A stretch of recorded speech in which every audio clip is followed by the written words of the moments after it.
चंदलाल भैया ये हमार दीदी भाटो रहते ते जानथस मैं तो नहीं जाना भैया। अरे मैं जाना था तो मोला जम से प्यास लगा थे। प्यास तो बहुत लगा थे भैया। एक काम करथन क्या काम है भैया? भाई चिल्ला जथन कोई भी निकल ही बराबर पूछ ले बच्चा। पूछ लेंगे भैया। चल भैया या बे वो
मरन दे। अरे क्या चीज है तेरा पहले बता। अरे बड़ा का साफ हो है। रहा था अरे कहा है जल्दी बता। अरे फिल्म देंगे भैया। वो जहरीला साहब भैया ओकर सलाह को चाप दी निकुम के फुर्तान होता। चलो भैया हां लोग लेके ठहरते थे सेंगवा। बात तो सही है। एक आदमी निकल के चाप दी। पर यार कैसे करबो? अरे ऐसा ऐसा 50 सब धर के बता जल्दी। खड़े हो गया जल्दी अभी धरता हूं। हां अभी देख रहा ऐसे धर के बताता हूं यार क्या समझता है।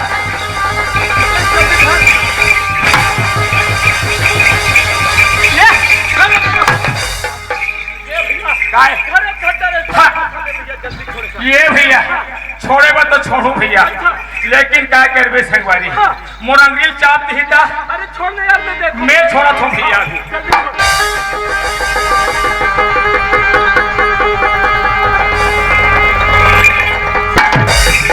कहां ते मोला खैरा था काला धर ले हंस रे। अरे पूछा अरे भैया एक का करके के बहु बेटी अतिक रात के कहां जा रहे? अतिक रात के कहां जा था जी? मैं भी लगा जा था। हां ये अतिक रात के कहां जा था? अरे मैं सीधा रहेगा तो रास्ता में दिखा देता तो रहेगा तो काला खांगे दादा को जावा था। अरे मोर भाई खांगे है ना। अच्छा तमे का जाना था। हाँ धारे धार वो हो कब हो जाए घर के निकल जाओ। पटना टूटी पे बेसरे में घर के निकल जाओ। ये भैया याद आता है। ये भैया मोर से नहीं सुधरे भैया नहीं सुधरे मोर से। हाँ भैया ये जा भैया पूछ ले। ये बता ते काकर घर के असदाई ते हमोला नहीं चिनी भाई नहीं चिन्हा सु बहनी नहीं चिनी पटेल जाके हेरो तो बड़े दीदी पिताल वाले दीदी असो हां भाई। अरे पिताल वाले चल आई खुशियां भाई खुशियां जा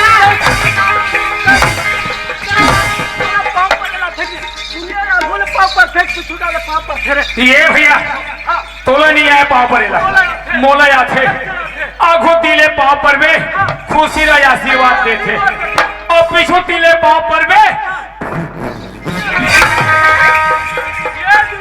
आई क्या में जब ले हो तब हमरा भटोत लाथे। हां भाई कहीं कहां जा सकते बता। ये ना क्या हां सुगर कृष्ण भगवान के मंदिर में मैं पूजा करे जाता हूं भाई। कृष्ण भगवान के आई हां क्या ये चंदुलाल ओए हमर दीदी मंदिर में पूजा करे जाते। चल तू ना भाई हम हाथ जोड़ के खड़े हो जाबो। चल भैया दूर हो जाई। आई तोरे पासरी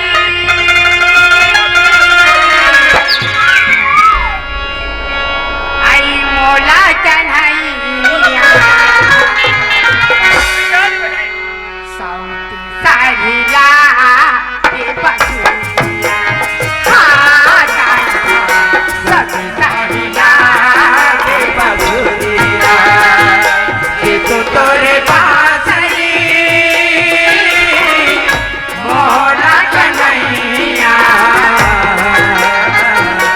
सौते साहिला के बंधुरिया ओ सौते साहिला के बंधुरिया तो तोरे बंसी मोरे मन आए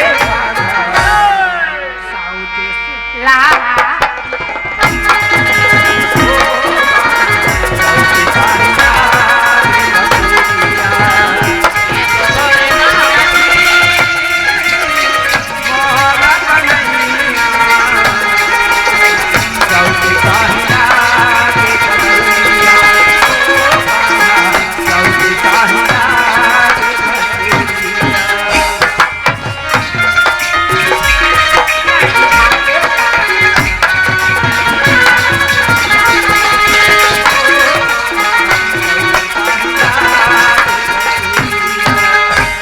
जोहार संगवारी हो। अगर आप मन ला हमार वीडियो पसंद है सोही तो वीडियो ला लाइक करो और चैनल ला सब्सक्राइब जरूर करो और हाँ बेल आइकन ला जरूर दबाओ ताकि हमार नवा अवैया वीडियो आप मन ला सबले पहले मिले। जय जोहार, जय छत्तीसगढ़।